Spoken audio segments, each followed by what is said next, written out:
overall topic, kiddos, will be President James Madison and the War of 1812. And our first subtopic on that will be the election of 1808. Now my first question to you, Peyton Wilkington, is could President Jefferson have chosen to run for a third term? He wanted to run again, could he? Yes. Wilkington? I believe so. Yes, he could, because we had no term limits at that time. Dwight D. Eisenhower, clear over here, becomes the first president of the United States to be limited by term limits. So anyone could run for multiple terms. President Jefferson refused to run for a third term. He was tired, he was done. And so the Republicans nominated his Secretary of State, James Madison, for president, who had served in that position for 8 years.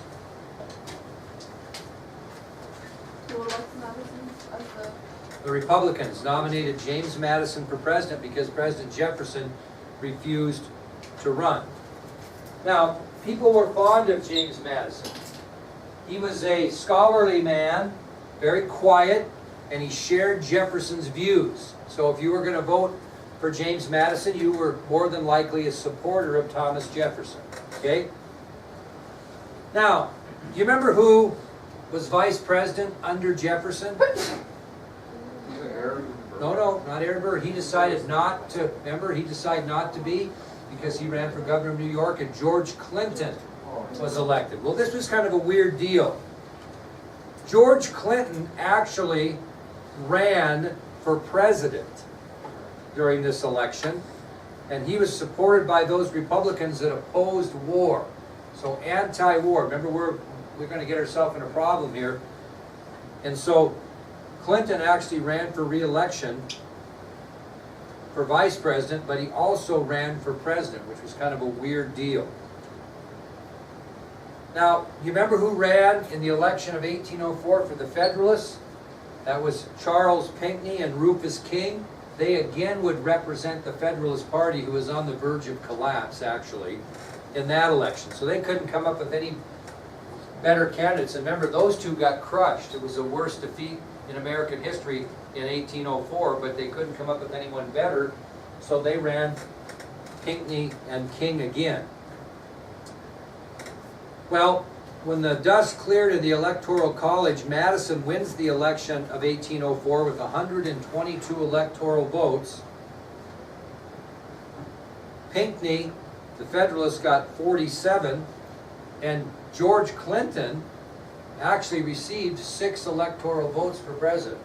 So he had some support, but he did not win.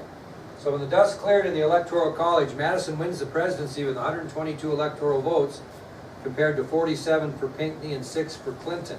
So George Clinton loses his bid for the presidency, but he continues to serve as vice president. Why would that be maybe a detriment to James Madison? Because he was more control. He'd go against him, yeah. He was there, he was basically put in there to undermine President Madison. So it was not a good situation to have the vice president that he had in George Clinton, but that's how the election came about. So as a result of the election of 1808, James Madison is elected President of the United States, and George Clinton will serve as vice president. That'll take us to our next subtopic, which is President Madison's attempt at diplomacy. Now, you've got to remember from our lecture, and we didn't emphasize it all that much because we paid a lot of attention to Marbury versus Madison, but we were in kind of a pickle here, right? Because freedom of the seas had been violated, and we still did not want to get ourselves in a conflict with either France or Great Britain because we couldn't afford one. So Madison's going to try some diplomacy. Now, do you know what diplomacy is? My definition of diplomacy is allowing others to have your way. Or tell someone to go to hell and they enjoy the trip. I mean, that's diplomacy. Is you've got to be able to talk people into doing things and making it sometimes seem like their idea. You know what I mean? So, President Madison was determined to gain respect on the high seas for Americans, but by peaceful means. He did not like the fact that they were controlling American shipping with threats. And he was determined to get our freedom of the seas back, but he had to do it by peaceful means because we couldn't afford to get into conflict. Well, despite his efforts, it just seemed like the United States moved closer and closer and closer to war.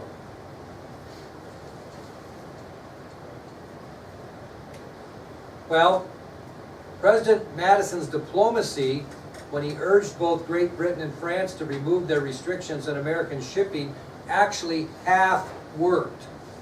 Which, if I mean half worked, what would that mean? What would one of you say next? So if he talked to France and Great Britain about one of them decided, and the one that decided was France.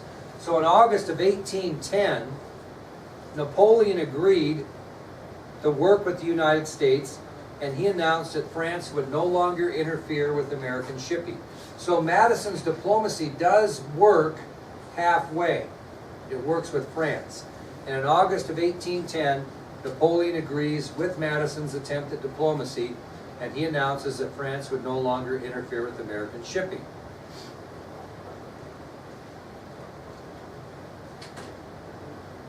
Well, Madison doesn't receive any response from Great Britain. Okay, he gets no response from Great Britain.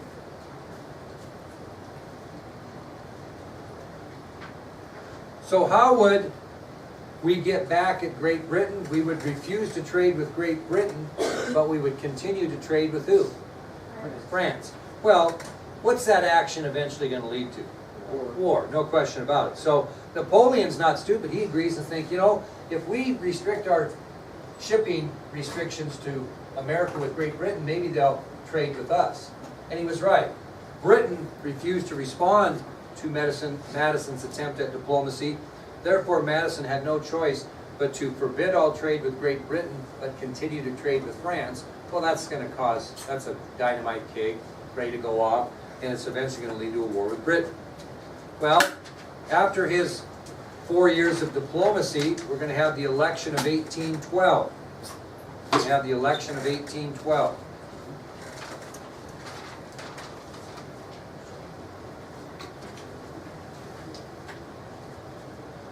Well, during the presidential election of 1812, Republican leaders nominated President Madison for re-election. The Federalists countered with DeWitt Clinton of New York for the presidency. That's your dude.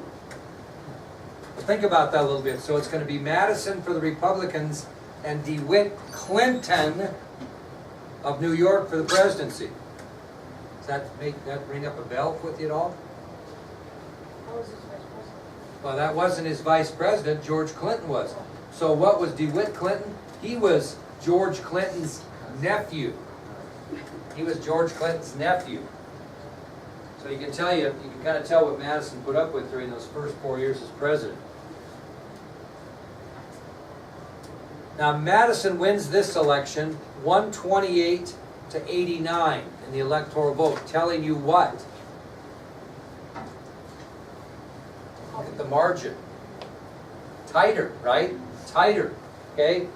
So Madison wins this election, 128 electoral votes to 89, but the election was much closer than expected, and DeWitt Clinton actually carried all of the New England, that would be these states, and all the middle Atlantic states. So he basically carried the eastern seaboard in this. DeWitt Clinton did, okay?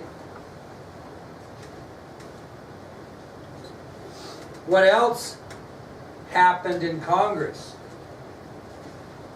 Was there more Federalists in Congress? Yeah, they didn't control it, but a lot of Republicans that were in the House and Senate lost their re-election bids to Federalists. So you don't have a Federalist-controlled Congress, but you got a lot more Federalists in Congress than they had before. So you could tell, what are the results of this election say that Americans are opposing?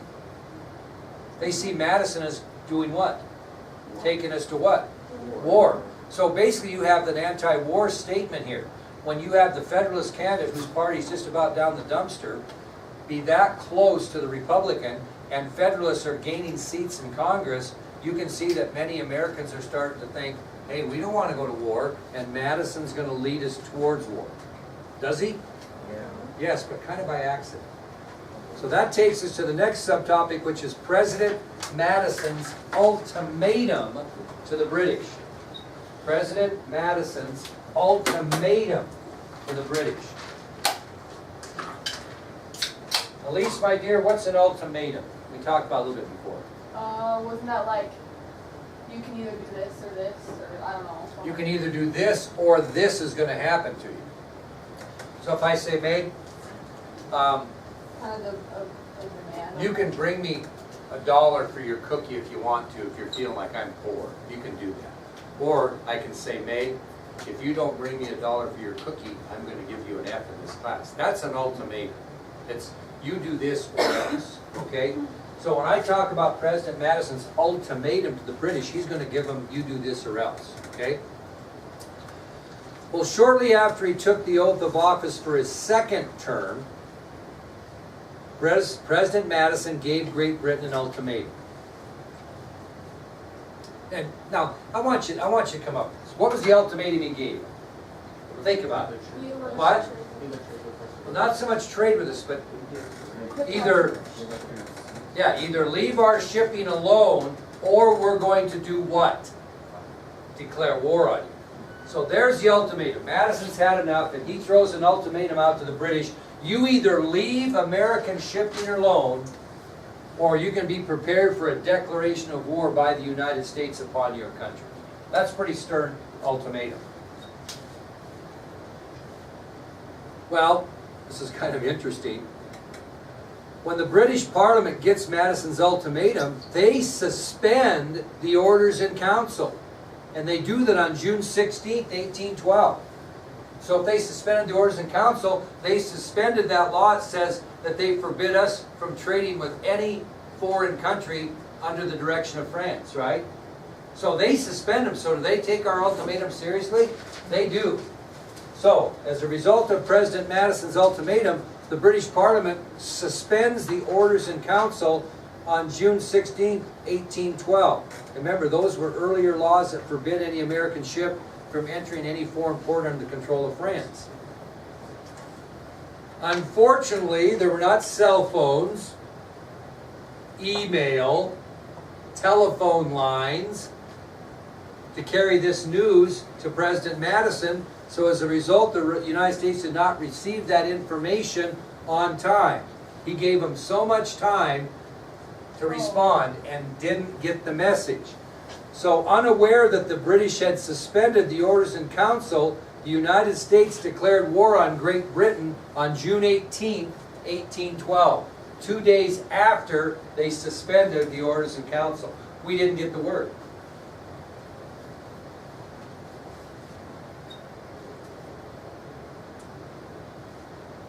So as a result, unaware that the British had suspended the orders in council, the United States declared war on Great Britain on June 18, 1812.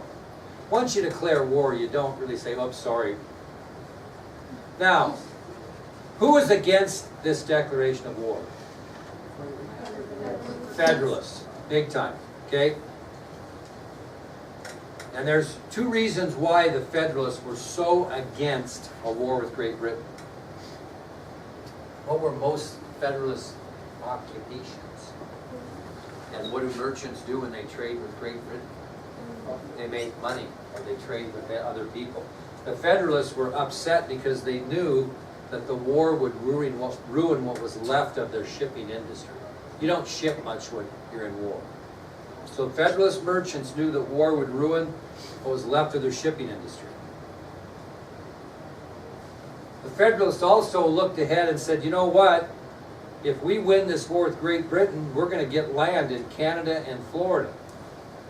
And who's going to be living in those areas? Federalists or normal people? Who's going to live in these wilderness areas of Florida? Not Federalists, right? Normal people, which are going to be Republicans. So they're against this war because they, first of all, know that it's going to ruin what was left of their shipping. And secondly, they knew that they would probably gain lands in Florida and Canada, which would be more Republican-based and give the power to the farmers. So these Federalists who spoke out against the war wouldn't even refer to the upcoming War of 1812 as the War of 1812. They called it, what? Mr. Madison's War. So Federalists who were against this War of 1812 don't even refer to the War of 1812 as the War of 1812. They call it Mr. Madison's War. Now, despite the protest by the Federalists, there were four major reasons why the United States declared war on Great Britain. There actually were four major reasons why they did. Even though we really couldn't afford it in a lot of ways, there were four reasons why we did.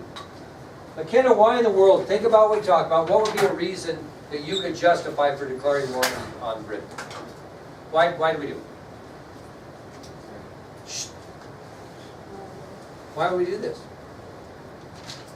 Don't overthink it. What have they done to us that would make us want to declare war on them? They write, freedom of the seas. Freedom of the seas. Right? They were seizing our ships, just like McKenna said. What else were they doing, Mackenzie, when they were seizing our ships? Would be a second reason why we declared war. They were impressing our sailors. Almost 7,000 at that point. So two reasons why we declared war was freedom of the seas. They were seizing our ships. And the second reason was because they were impressing our sailors, 7,000 to that point.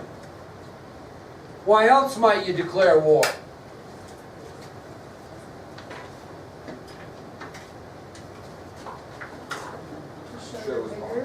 What? American national pride. By God, we're tired of these British pushing us around. Get our chest out a little bit. We're going to get after it. American national pride. And you know what? We were a little greedy. And what was the fourth reason? What did we want? Huh? Additional land. So the four reasons why the United States declared war on Great Britain in 1812. 1, violation of freedom of the seas. They were seizing our ships. 2, they were impressing our sailors, 7,000 total to that point.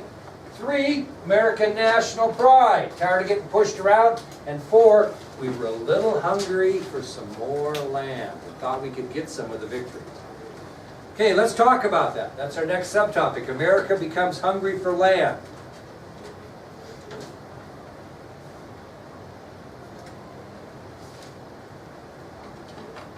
Now you think about it. Where are our farmers been and where are they still geographically in this country? Are they here? No. They're over here, aren't they? And they have farmed that land and farmed that land and farmed that land and farmed that land. And they're running out of good soil. Okay? They've cleared, planted, and worn out the western land that they pioneered by 1812. Well, why didn't they want to move over into here? What kind of land was this? Prairie. They didn't see that as a very good place to plant anything. Okay? So they needed some new land somewhere. They didn't want to move onto the treeless prairies west of the Mississippi because they believed the prairie soil was poor. There were 3 specific Spanish-owned areas they wanted. 3 specific Spanish-owned areas. We'll see how good your memory is. Why in the world did we think we could get Spanish-owned areas by beating the British? Do you remember gaining American favor with Spain? Remember how Spain was so eager to negotiate with us because they had just signed a treaty with Great Britain? So if we can defeat Great Britain in the War of 1812, maybe we can get these Spanish-owned land areas, such as Spanish Florida. Remember, this has always been a Spanish possession. So we'd like to have Spanish Florida. We also would be pretty interested in northern Alabama. This area right here also belonged to Spain at the time. Northern Alabama, northern present-day Alabama.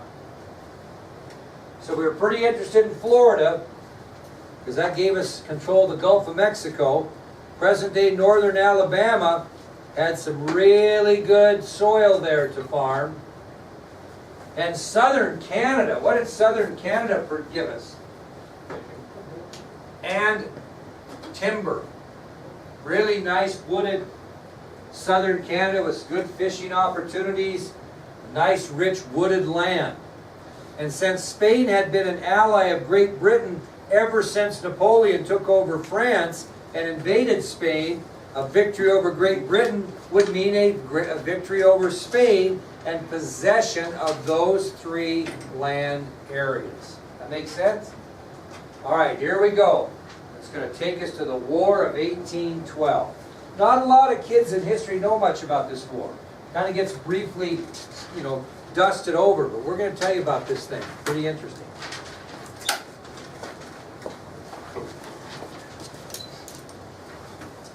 Here I come to save the day. Thank you. You're welcome. His mom brought it. That she did. Okay, now, as I mentioned, because of those congressional actions that were taken during the Jefferson presidency, the United States was not prepared for war. Remember why? What'd you do, forget it? Forget it. Okay, sorry. We cut down our military, right? We've been talking about that, all right? So we're not really prepared for this War of 1812. And I'm going to give you 3 examples of how we were unprepared to go to war. Number 1, you know how many ships the British had in their Navy at this time? 800. The British Navy consisted of 800 ships. Guess how many the United States had? 30. 12. Oh my gosh. So you weren't far off. 12. 12. It did 12 to 800. Holy moly. At this time, the United States Army consisted of less than 7,000 men.